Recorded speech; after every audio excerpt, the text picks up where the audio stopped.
Bismillahirrahmanirrahim. Assalamualaikum warahmatullahi wabarakatuh. Alhamdulillahirabbil alamin. Assalatu wassalamu ala nabiyyina Muhammadin wa ala alihi wa sahbihi ajma'in. Amma ba'du. Asyhadu an la ilaha illallah wahdahu la syarikalah wa asyhadu anna Muhammadan abduhu wa rasuluhu la nabiyya wa la rasula ba'da. Alhamdulillah hari ini kita bisa berkumpul kembali di kajian rutin Taman Surga setiap pekan pertama, kedua, dan ketiga hari Sabtu setiap bulannya, yang alhamdulillah kita menginjak di pekan pertama bulan Agustus. Yang alhamdulillah pada kesempatan kali ini sudah hadir Ustaz Zuna, Ustaz Didik Gelar Permana BAME. Sebelum kita mulai, kita ucapkan dulu terima kasih, syukran jazakumullahu khairan wa barakallahu fikum kepada para muhsinin yang telah mensupport, telah mendukung kegiatan-kegiatan yang ada di Taman Surga. Yang pertama ada Bad Boy Vibes, yang kedua ada Mahira Basreng, yang ketiga ada SM itu, yang keempat ada Koba Kopi, yang kelima ada Madu Akang, yang keenam ada NTS Clean Official, kemudian ada Naim by TS, kemudian yang terakhir ada Abu Kili Abu Affan. Dan kita doakan untuk para muhsinin semoga diberikan kesehatan selalu, kemudian diberikan kemudahan dan kelancaran dalam segala urusannya, dan diberikan kesuksesan di dunia dan akhirat. Dan alhamdulillah hari ini juga insya Allah banyak door prize ya di sini ya. Ada hadiah-hadiah menarik di sini, ada parfum, kitab, gantungan kunci, dan ada dari persembahan dari Mahira Basreng yang nanti akan langsung dikasih oleh Ustadz. Ada hadiah istimewa juga Ustadz, ya, nanti akan diberikan kepada para jamaah yang mengikuti kajian ini. Tanpa berlama-lama kita langsung saja mulai. Sebelum itu Afwan, nanti untuk pertanyaan-pertanyaan akhwat silahkan dihubungi ke nomor WA yang sudah di-share di grup akhwat ya. Ami Mansur, aku admin Taman Surga, silahkan di chat di situ. Insya Allah nanti akan kita bantu untuk menanyakan kepada ustadznya. Tanpa berlama-lama kita langsung saja mulai kajian ini yang akan diserahkan sepenuhnya kepada Al-Ustadz Didik Gelar Permana Hafizahullah Ta'ala. Waktu dan tempat kami persilahkan. Bismillahirrahmanirrahim. Assalamualaikum warahmatullahi wabarakatuh. Waalaikumsalam.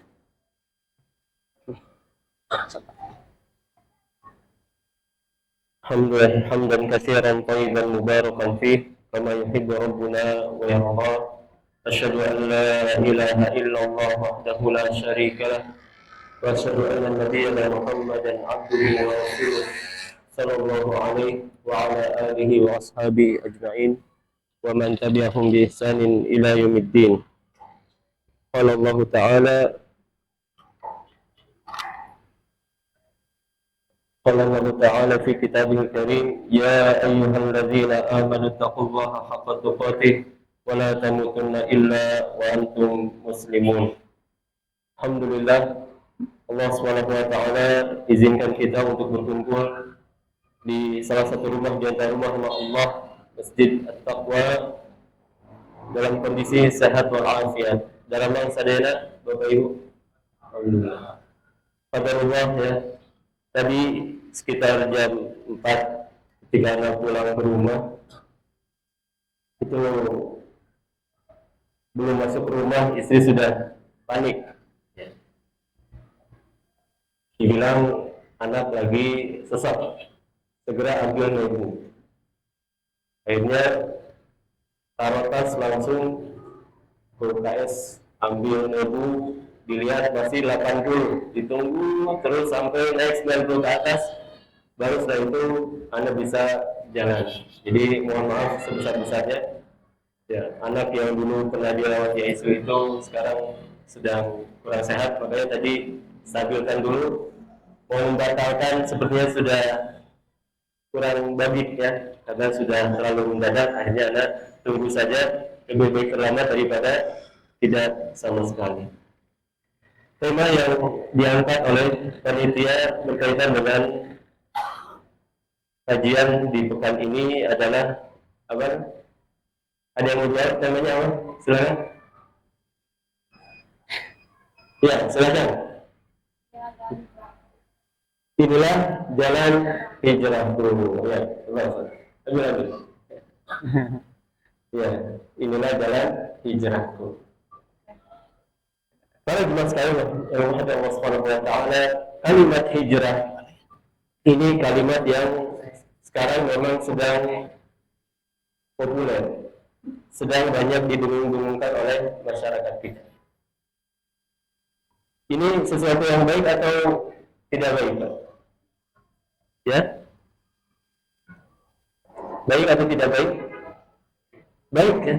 Karena hijrah itu menunjukkan keinginan seorang untuk berpindah dari hal yang tidak baik menjadi baik. Ya. Oleh karenanya Allah Subhanahu wa taala berfirman menjanjikan pahala hijrah. Di surat An-Nisa ayat yang ke-100 Allah Subhanahu wa taala berfirman, "Wa man yuhajir fi sabilillah yajid fil ardi muraghaman katsiran wa sa'a." Barang siapa yang berhijrah di jalan Allah, pasti Allah akan berikan berbagai macam jalan keluar, wasa'ah, dan kemudahan-kemudahan hidup. Subhanallah. Allah janjikan bagi orang yang siap untuk meninggalkan hal yang tidak baik menuju hal yang baik, Allah akan bukakan baginya berbagai macam jalan keluar. Muraghaman katsiran. Bahkan bukan hanya jalan keluar, bahkan Allah janjikan wasa'ah, kehidupan yang nyaman. Oleh karenanya sejatinya orang yang siap hijrah berarti dia siap hidup bahagia. Orang yang siap hijrah berarti dia siap hidup bahagia. Namun terkadang di awal hijrah itu ada istilahnya kerikil-kerikil yang harus kita hadapi dalam hijrah. Ya, orang terkadang yang sebelumnya mungkin gajinya 15 juta, 20 juta, karena hijrah dia tinggalkan pekerjaan yang haram, dia tinggalkan penghasilan yang haram, terkadang harus hilang 1 digit, Pak. Bahkan ada yang lebih kecil daripada hilang 1 digit. Namun Allah Subhanahu wa taala berfirman di salah satu surat dalam Al-Qur'an ketika menukilkan ucapan Nabi Ibrahim, fa'amana lahu wa qala inni muhajirun ila rabbi. Ia berkata, aku hijrah kepada Rabbku. Innahu huwal azizul hakim. Sesungguhnya dia adalah zat yang maha perkasa lagi maha bijaksana. Yakinlah ketika kita hijrah, kita ini hijrah kepada zat yang memiliki langit dan bumi.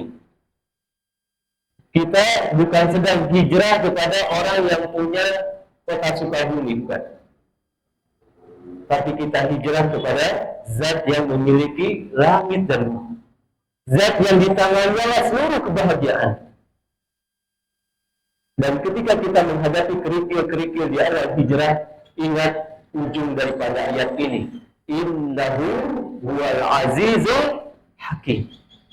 Sesungguhnya Allah zat yang maha perkasa lagi maha bijaksana. Yakinlah kesulitan di awal hijrah itu baik bagi kita.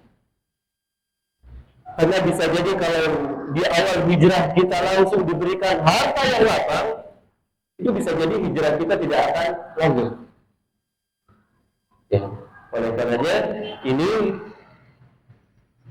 jawaban bagi pertanyaan kenapa kok saya sholat rajin, ke masjid rutin, tapi kok rezeki kayak gini seret.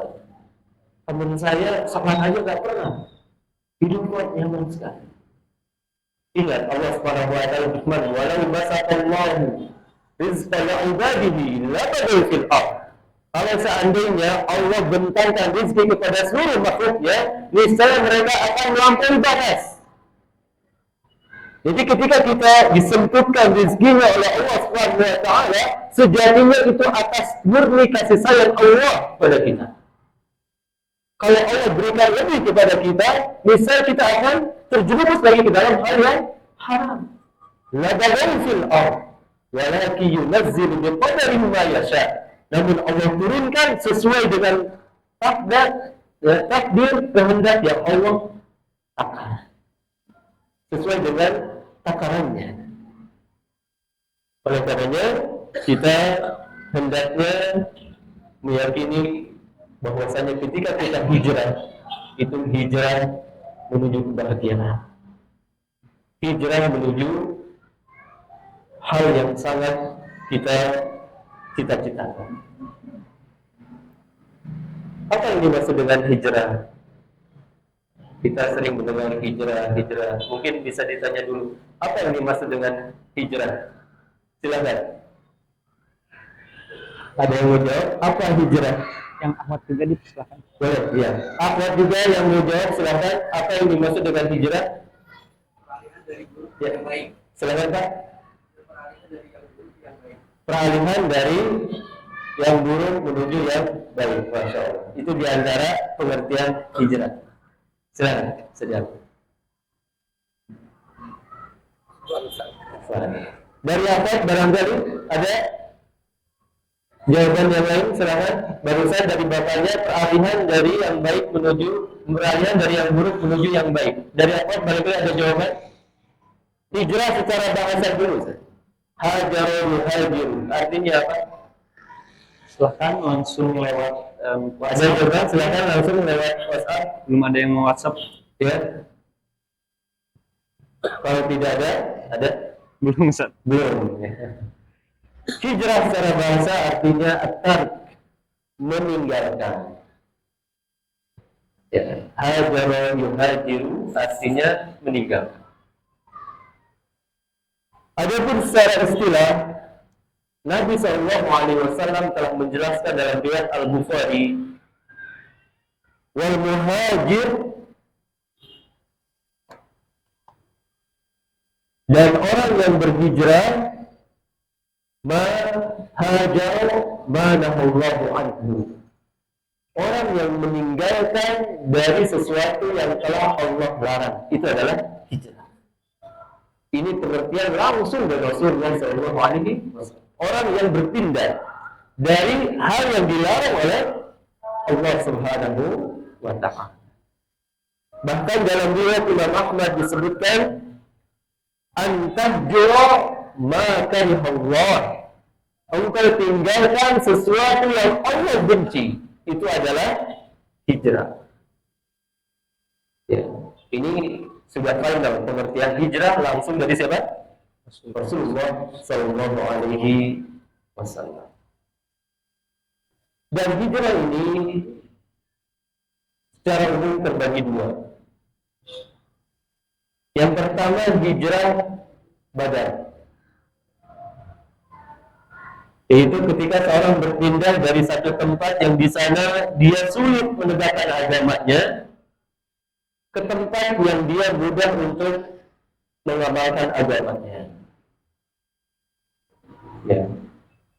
Misalkan dulu kita tinggal di lingkungan masyarakat yang mau sholat aja sulit, mau sholat dibully, mau ke masjid dianggap alim, diejek. Pindah ke tempat yang di sana memang orang-orang sedang berbuat taat. Ini bisa dinamakan sebagai hijrah. Mungkin dulu di sebagian ikhwan di sini ada orang yang mungkin dulunya anggota geng motor, ya. Ada di sini anggota geng motor? Ya, mungkin dulunya ya orang yang suka joget-joget pogo, joget-joget pogo, ya, joget yang sambil nendang-nendang orang itu ya, ya ikut black metal, green core, ya, kemudian punk rock, ya, ini kan aliran-aliran underground semua ya. Kalau di sini saya lihat jarang, di Bandung yang banyak, terutama di Gor Cisarua. Subhanallah.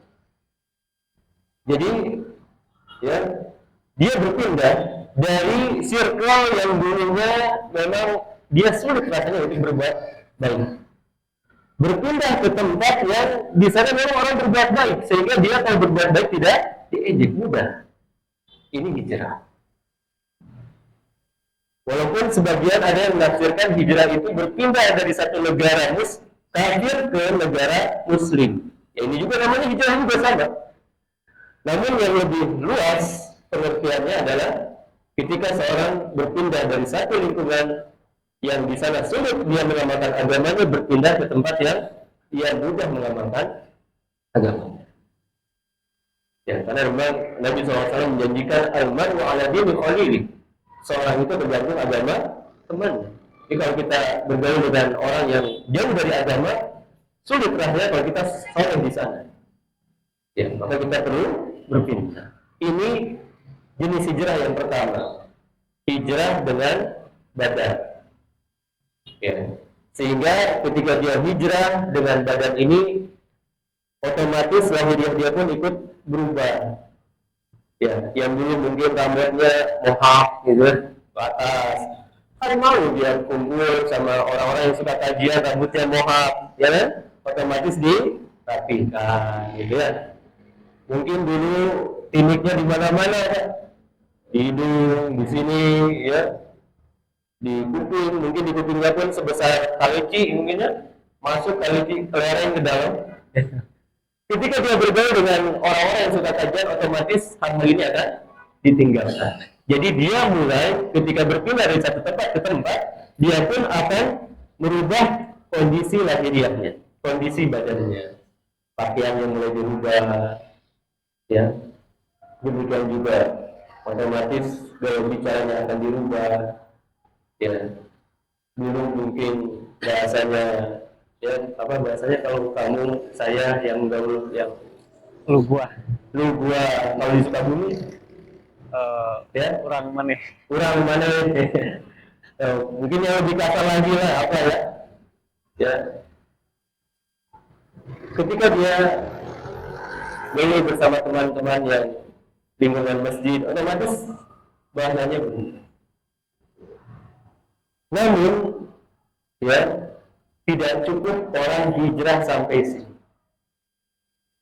Ya, sebagian orang hijrah cukup sampai badannya saja. Ya, mungkin bagi laki-laki mulai pakai pakaian yang syar'i, gitu.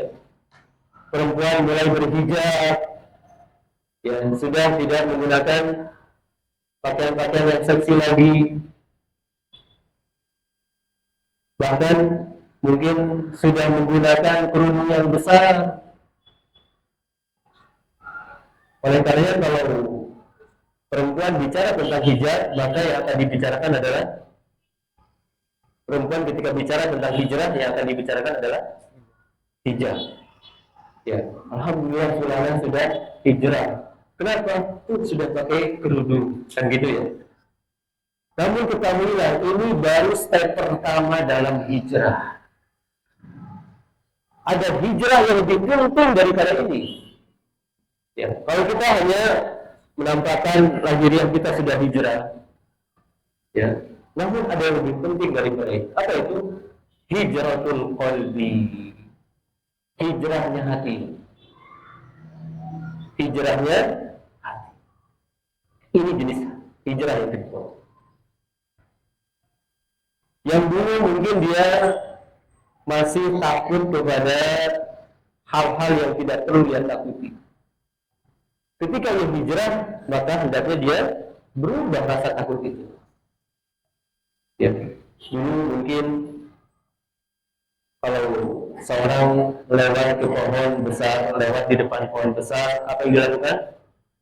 Punten, gitu ya. Kenapa punten? Ini ada penumpangnya. Ya. Berarti dia ada takut kepada sosok makhluk yang sebenarnya tidak perlu ditakuti.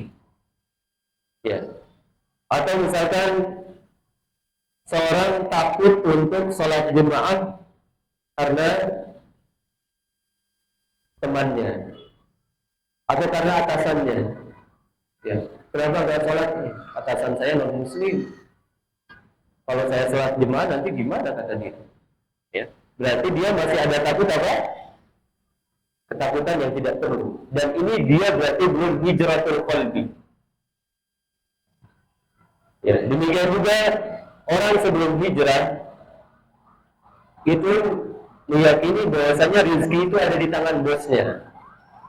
Rezeki itu ada di tempat kerjaan. Rezeki itu ada di pasar.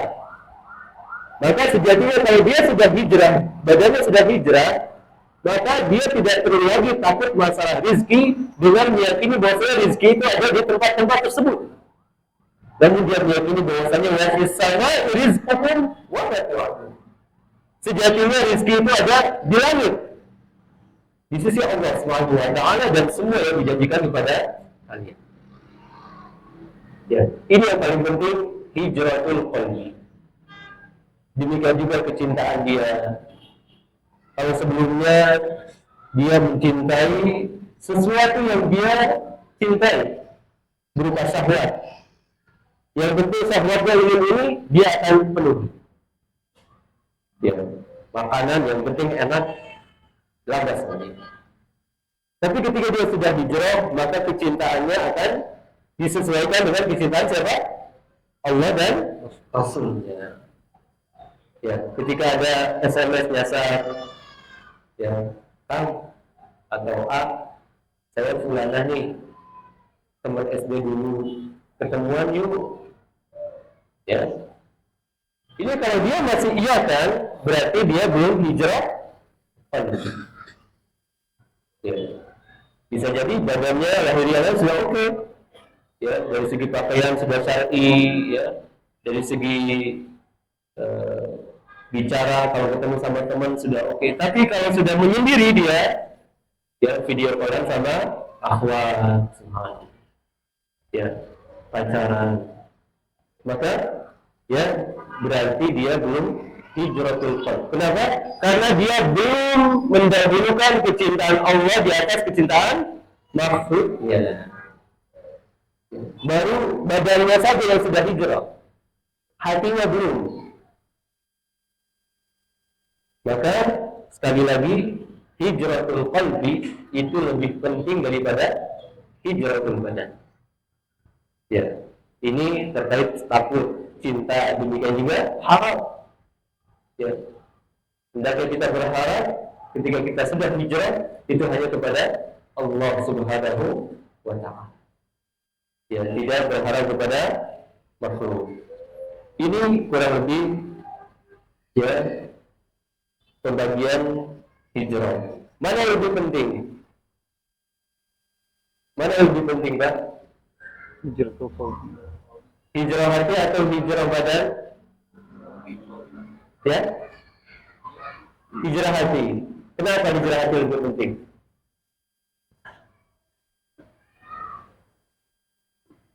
Kenapa hijrah hati lebih penting?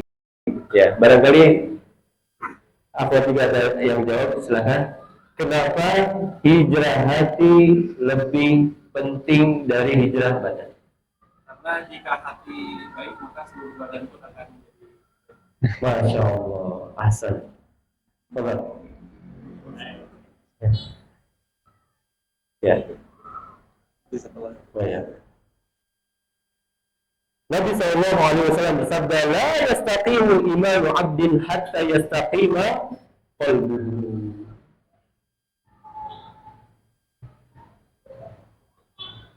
Iman seorang hamba tidak akan lurus sampai hatinya yang lurus. Ya.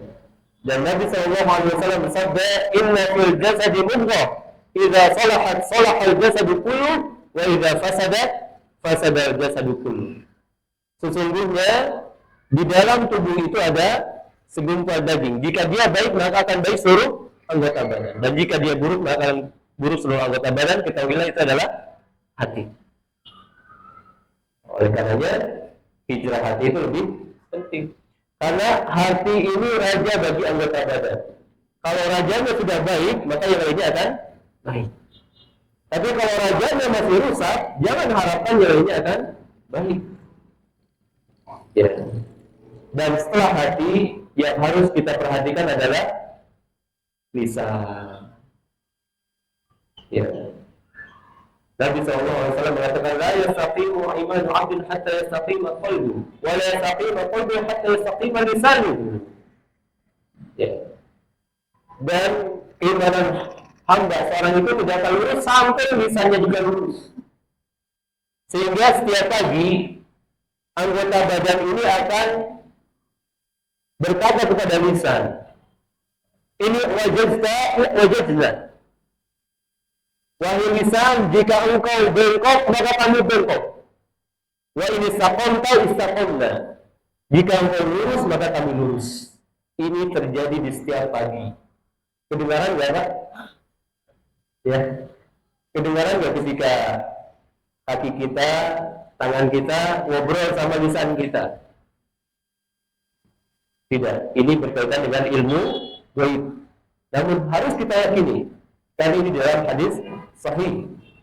Ya. Setiap pagi anggota badan ini akan berkeluh kesah kepada lisan. Ya, melakukan kondisi lisan. Seraya berkata, jika engkau lurus, maka kami lurus. Jika kau bengkok, maka kami pun akan bengkok. Maka setelah perhatian kita kepada hati, maka perhatikan lisan. Oleh karenanya Allah Subhanahu wa taala berfirman di akhir-akhir surat Al-Ahzab, ya ayyuhalladzina amanu ittaqullaha wa qulu qawlan sadida. Wahai orang-orang yang beriman, bertakwalah kalian kepada Allah dan ucapkanlah ucapan yang lurus, yang baik, yang benar. Apa akibatnya? Yuslih lakum a'malakum. Allah akan perbaiki amalan-amalan kalian.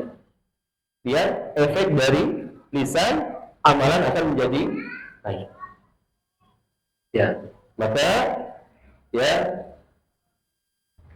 ini setelah kita perhatikan hati kita, maka perhatikan lisan kita. Dan di dalam surat Al-A'raf, ketika Allah SWT berbicara tentang pakaian badan, Allah SWT berfirman, ya bani Adam, khudhu zinatakum 'inda kulli masjid. Ya bani Adam, apa? Qad anzalna 'alaikum libasan yuwari sawatikum wa risha. Wahai anak Adam, telah kami turunkan kepada kalian pakaian untuk menutup aurat kalian dan sebagai perhiasan. Kemudian apa kata Allah? Wa libasut taqwa dzalika khair.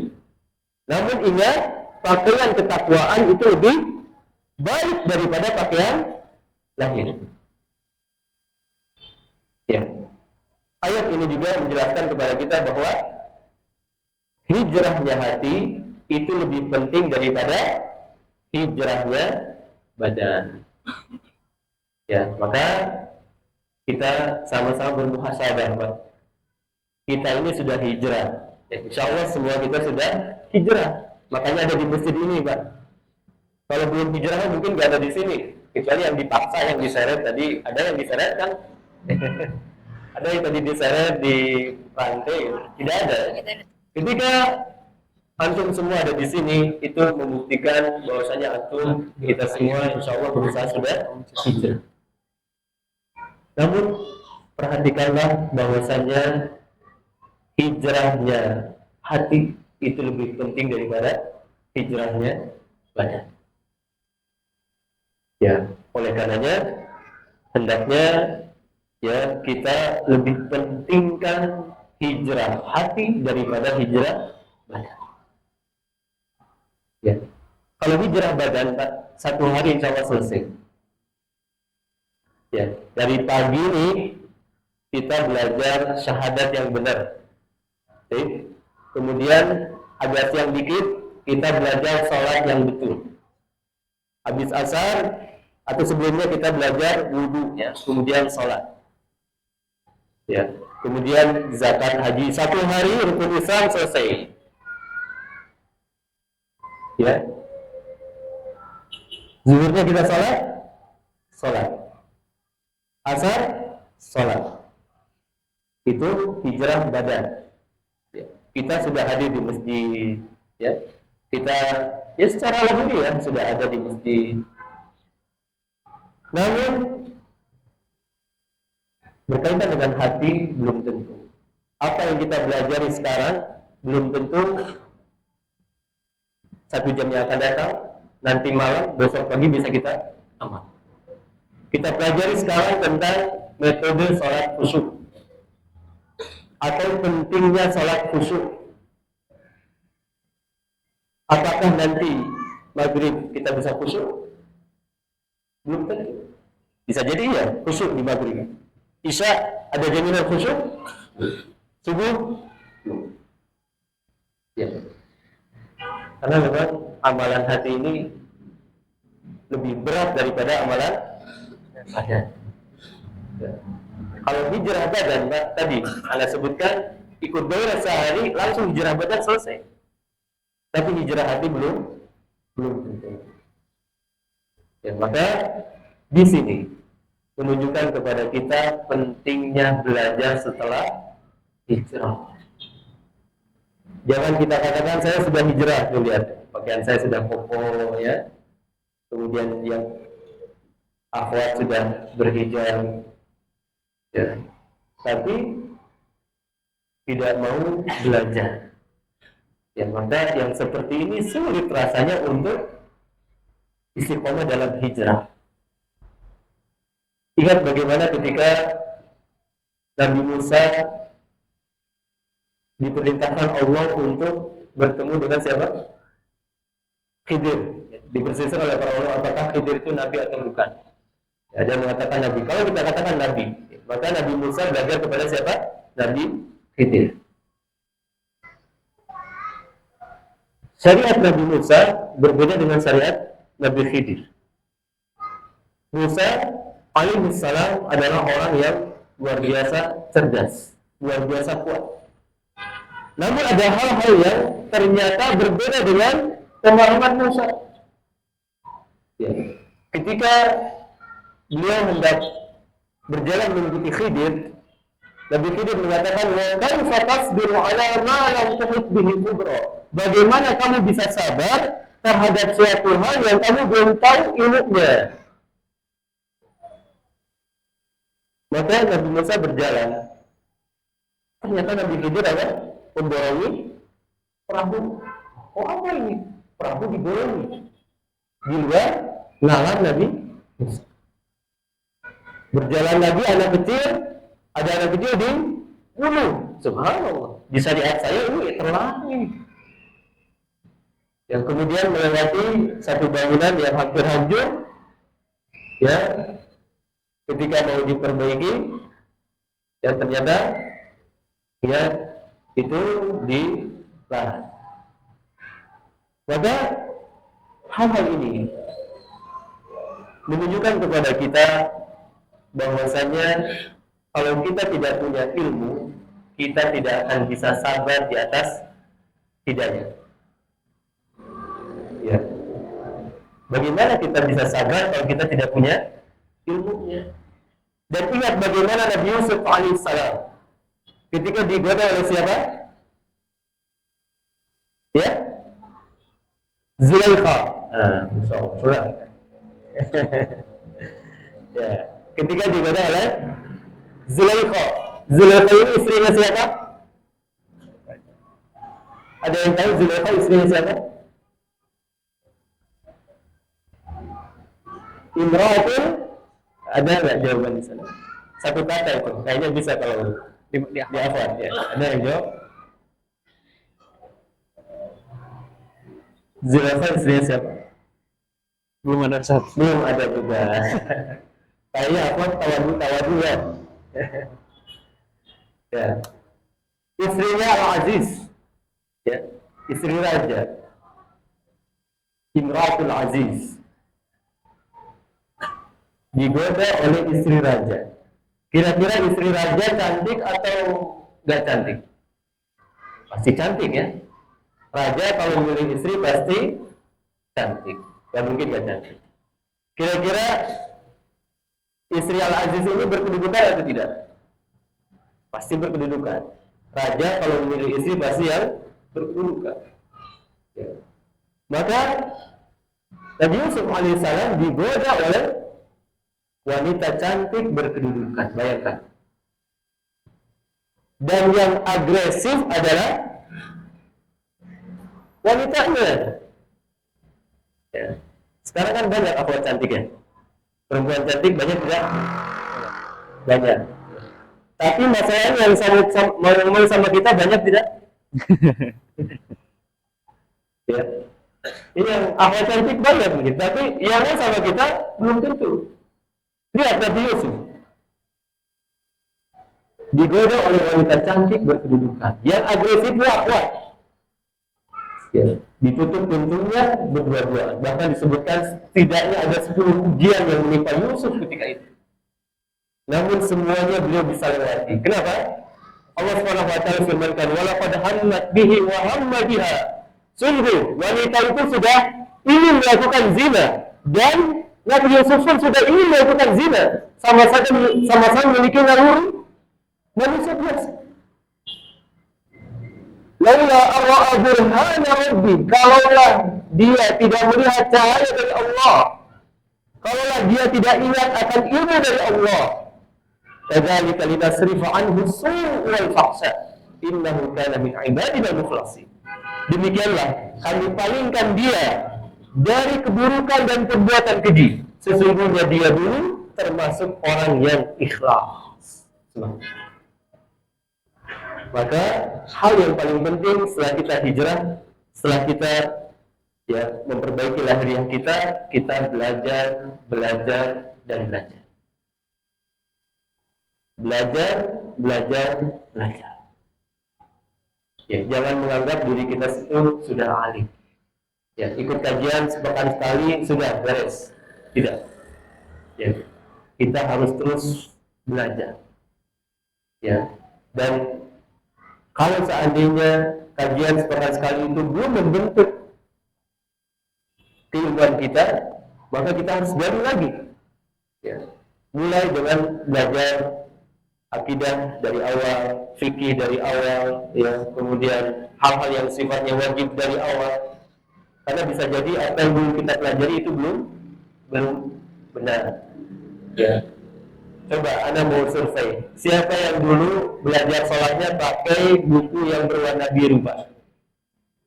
Coba, buku yang legendaris itu. Coba, Anda satu ya. Bapak, ada lagi? 3, 4. Oh, berarti yang lainnya masalah sudah di atas sunnah semua aja. Ya, atau mungkin ada buku yang lain. Ya, mungkin ada buku yang lain. Itu kalau kita belajar dari buku itu akan didapati banyak kekurangan. Bukan berarti salah semua, tidak. Tapi banyak kekurangan dalam buku. Sehingga ya, sholat kita terkadang bacanya kurang, ya terkadang ya ada hal-hal yang memang masih perlu dikoreksi dari buku itu. Bukan berarti buku itu keliru 100%. Ini perlu kepada belajar. Ya. Setelah kita belajar, coba lihat keikhlasan kita. Kalau kita ingin tegak di atas hidayah, maka perbaiki keikhlasan kita. Dengan itulah insya Allah kita akan ya tegak di atas hidayah sampai ajal menjemput kita. Ada yang mau ditanyakan dulu? Barangkali?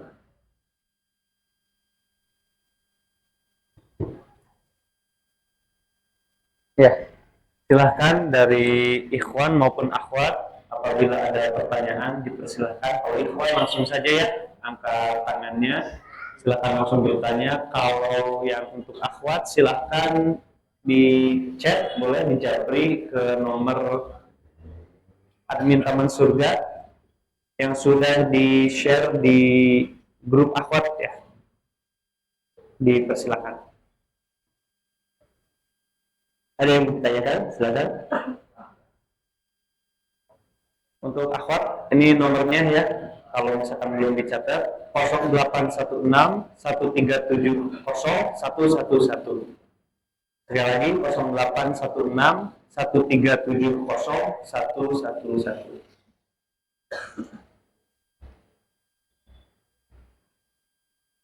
Oke, belum ada berarti ya. Sambil nunggu mungkin Anda tambahkan lagi sedikit materinya ya, kalau ada bisa disampaikan. Ada Ustaz. Ada ya, silakan. Silakan, ini baru assalamualaikum Ustaz mau nanya. Nah, ini belum selesai Ustaz pertanyaannya. Nah.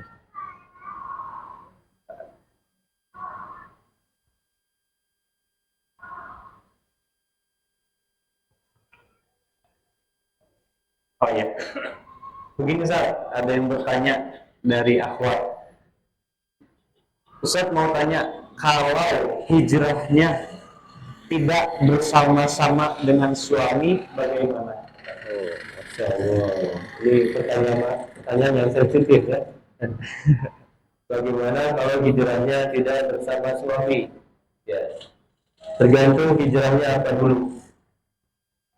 Kalau hijrah badan, ini perlu dipertimbangkan. Apa hijrah badan tadi? Apa namanya? Berubah penampilan atau berpindah tempat. Ya, pindah tempat. Ya, jadi kalau seandainya hijrah badan, ini perlu dipertimbangkan. Namun sepertinya bukan hijrah badan maksudnya. Mungkin Ustaz. Itu maksudnya adalah hijrah dalam artian ya, dia meninggalkan hal yang diharamkan sementara suaminya masih melakukannya. Bukti barakallahu fiik, di antara ujian terberat bagi seorang istri adalah ketika mendapati suaminya belum mendapatkan hidayah. Ini ujian yang luar biasa berat. Makanya anak nasihatkan kepada wanita-wanita yang belum nikah, jangan salah pilih ikhwan. Ya, karena kalau salah pilih ikhwan itu berakhirnya seumur hidup. Ya. Kalau salah pilih ikhwan itu masih lebih ringan. Tapi kalau salah pilih ikhwan itu berakhirnya seumur hidup. Kecuali jika Allah memberikan hidayah. Kenapa? Karena wanita itu tuntutannya harus menurut kepada suami. Ya. Sehingga ketika suaminya sudah dapat hidayah, perempuannya belum, ini lebih mudah. Dia tinggal bilang kamu harus bersama saya. Iya betul. Ya ini perkaranya sunnah misalkan. Ini berdebat antara hal yang sunnah. Tapi ketika itu sudah saya wajibkan, maka kamu harus ikut. Ini perlu dipahami Pak, terutama oleh para akhwat ya. Misalkan ketika suami memerintahkan sesuatu yang sifatnya sunnah, kalaulah dia pakaian yang hijab syar'i gitu ya, yang itu sejatinya dia sudah menutup aurat, tapi suaminya ingin lebih lagi. Maka ketika suaminya sudah memerintahkan, istri harus taat. Kenapa? Karena ketaatan suami, ketaatan istri kepada suami itu hukumnya wajib walaupun dalam perkara yang sunnah. Oleh karenanya, ya ketika suami salah istri itu perkaranya lebih ringan. Namun ini jangan disepelekan juga, terutama bagi akang-akang yang belum nikah ya. Oh kalau begitu saya nikah sama siapa aja, ya sama akhwat yang masih UKMC juga nggak apa-apa. Enggak. Ya lihat Imran bin Qattan, seorang alim menikah dengan wanita yang berpemahaman Khawarij, yang suka mengkafirkan kaum muslimin. Apa yang terjadi? Imran bin Qattan berbalik arah. Dia menjadi seorang Khawariji, padahal dia adalah seorang yang alim, subhanallah. Kalah oleh seorang wanita. Ya, jadi kita jangan terlalu pede. Ya, tapi ini perkara lebih ringan. Maka, ya, ketika perempuan mendapatkan suaminya belum mendapatkan hidayah, atau dianya memang baru mendapatkan hidayah, ya, dianya baru mendapatkan hidayah sementara suaminya belum. Maka apa yang perlu dilakukan? Tentu yang pertama adalah perbanyak doa kepada Allah Subhanahu. Kemudian yang kedua, nasihati dengan memposisikan diri anti sebagai istri. Jangan posisikan diri anti sebagai guru. Ya. Perceraian terjadi ketika sang istri tidak memposisikan diri. Ya, dia ajari suaminya seolah-olah dia adalah sang guru. Maka rata-rata suami tidak mau diajarkan oleh istrinya. Oleh karenanya cukup dia menyampaikan secara ringan saja. Adapun secara detailnya silahkan ajak ke tempat kajian. Kalau tidak bisa kirim ya link-link kajian atau pendengarkan kajian di rumah supaya secara tidak langsung dia mendengarkan kajian tersebut. Ya, adapun sampai berdebat ini jangan sampai terjadi. Ini kepada suami, apalagi kepada orang tua. Ya, jadi yang pertama perbanyak doa, yang kedua adalah yaitu ya dakwahi suami anti dan posisikan diri anti sebagai istri, jangan posisikan diri anti sebagai pengajar. Sedikit lagi Ustaz mungkin. Tadi masih ahwat yang sama. Ini Masya Allah ada 3 ahwat yang bertanya ya. Jadi ini masih yang tadi ada tambahan.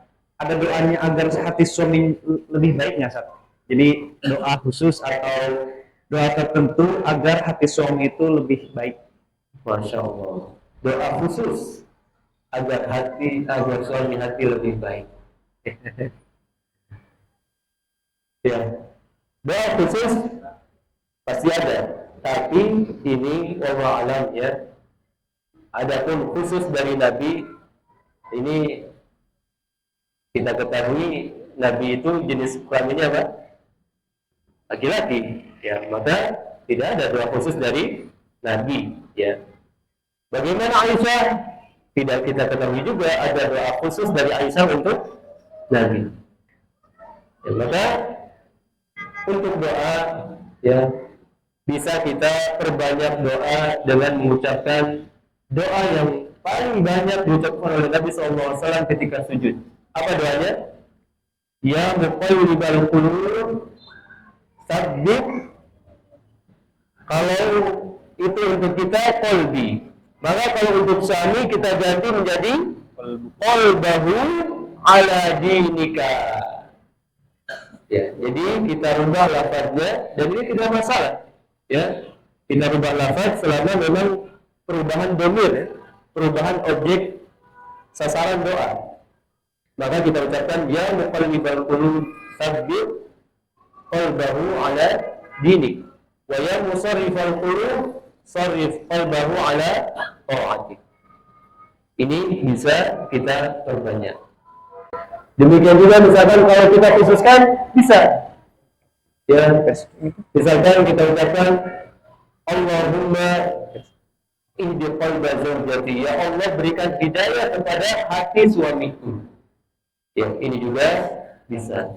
Dan doa-doa yang semisalnya, kalaupun tidak bisa bahasa Arabnya, boleh pakai bahasa Indonesia. Ya Allah lembutkanlah hati suamiku. Wallahu ta'ala a'lam.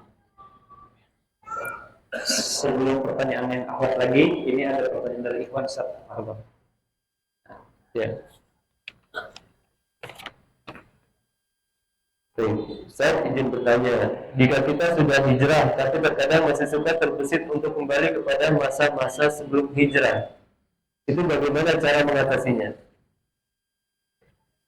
Ya, jika yang dimaksud adalah kembali ingin bertemu lagi dengan teman-teman lama, ya, maka bertemu dengan teman lama tidak ada masalahnya. Kita ikut reuni ya, tidak ada masalah selama pertama tidak ikhtilat, ya. Yang kedua memang di sana tidak ada pelanggaran-pelanggaran syar'i. Yang masalah adalah kalau reuni di sana ada bir ya, di sana ada ya macam-macam. Nah kalau kita misalnya reuni dengan grup kita yang memang dulu ya satu kelompok dan itu bisa kita jaga pergaulannya, misalkan laki-laki semua. Ya, kalaupun perempuan biarkan kumpul bersama istri misalkan. Ya, karena biasanya apa? Kalau cinta LDK itu Ahwat enggak dua lagi. ada pada apa? Acara reuni. Ya. Terakhir. Maka kalau maksudnya adalah ingin bertemu lagi, nggak apa-apa. Bertemu selama dijaga pergaulan. Tapi jika yang dimaksud adalah ingin kembali lagi maksiat, berarti ini belum hijrah jenis yang kedua. Apa itu? Hijrah qalbu. Kenapa? Kok dia masih ingin melakukan sesuatu yang Allah benci. Padahal di antara pengertian hijrah yang disebutkan Imam Ibnu Qayyim al-Jauziyah, yaitu kita hijrah meninggalkan sesuatu yang Allah benci dan kaum muslimin benci, menuju sesuatu yang Allah sukai dan kaum muslimin sukai. Ya, ini kaum muslimin di sini tentu orang yang soleh. Maka kalau kita masih mencintai sesuatu yang Allah benci, berarti hakikatnya kita belum hijrah, apa? Hijratul qalbi. Ya. Tapi kalau hanya terpita sedikit ya, sedikit itu biasa. Tapi kalau terus menerus bahkan kita cenderung membenarkannya, berarti ini belum hijratul qalbi. Wallahu taala a'lam. Baik. Karena mohon maaf karena waktunya sudah habis, jadi insya Allah untuk 2 pertanyaan yang akhwat tadi yang belum terjawab bisa dijawab di pekan depan atau mungkin dibuatkan videonya ya, nanti di share di grup mungkin seperti itu. Nanti anak kasih tahu pertanyaannya. Tapi untuk hadiah ini ada, insya Allah ada hadiah juga untuk akhwat yang tadi bertanya. Tadi ada Andre Nurhayati. Nah, silakan nanti bisa mengambil seperti apa ya nanti. Baik, nanti untuk yang tadi pertanyaan yang ditanyakan kepada Ustaz, yang pertama dari awal itu nanti bisa diambil di umum Mikail. Dan untuk yang ikhwan boleh langsung sekarang Ustaz, yang hitam. Boleh. Untuk yang bertanya di kertas. Ya, ini siapa barusan yang bertanya? Oh, Masya Allah. Ya? Oh, yang lain aja. Ini aja. Nanti ada kasih pertanyaan aja. Ada yang bertanya. Ada kasih pertanyaan. Tuh.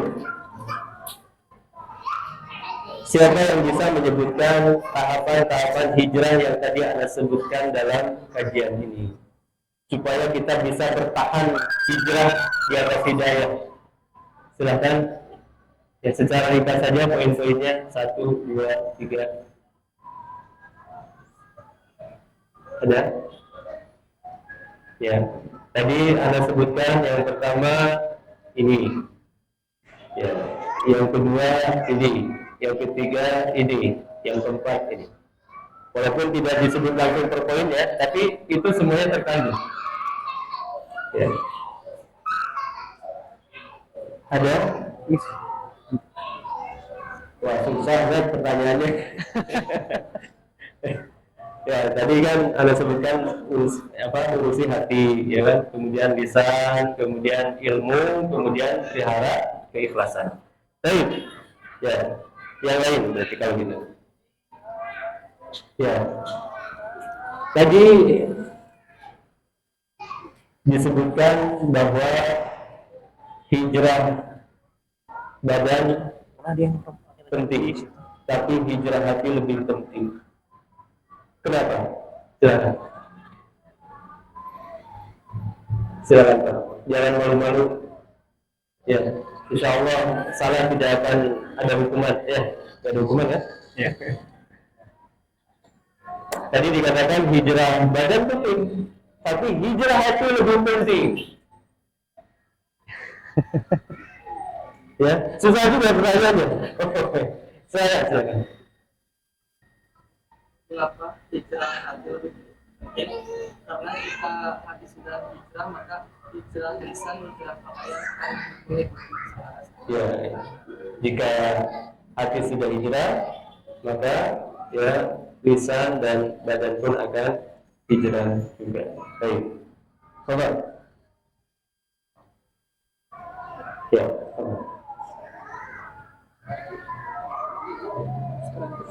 Ayo. Ada lagi? Mungkin cukup ya. Alhamdulillah pembahasan yang sangat menarik. Semoga apa yang sudah disampaikan oleh Ustaz bermanfaat dan menjadi pahala kita semua. Untuk penutup dipersilakan kepada Ustaz.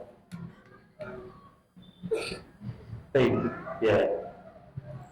Hal yang paling penting dari materi kajian ini adalah bahwasanya ketika kita sudah hijrah jangan berhenti hanya dengan hijrah badan saja. Ya, iya betul kita sudah hijrah dari segi lahiriah, tapi yang lebih penting daripada itu adalah hijrah hati. Maka di antara cara agar kita bisa menjaga dan mengembangkan hijrah hati ini adalah dengan kita senantiasa hadir di majelis ilmu, dengan kita senantiasa bergaul dengan orang-orang yang saleh. Dan mudah-mudahan ya Allah Subhanahu wa taala menjadikan kita orang yang istiqamah setelah hijrah dan kita terus berada di atas hidayah ini sehingga kita semua bisa berkumpul di surga Allah Subhanahu wa taala. Wassallallahu ala nabiyina Muhammad wa akhiru da'wana alhamdulillahirabbil alamin. Ana kembalikan kepada Ya, alhamdulillah mungkin cukup sekian kajian hari ini. Syukran barakallahu fikum wa jazakumullahu khairan. Kurang lebihnya mohon maaf. Kita tutup dengan membaca doa kafaratul majlis. Subhanakallahumma wa bihamdika asyhadu an la ilaha illa anta astaghfiruka wa atubu ilaik.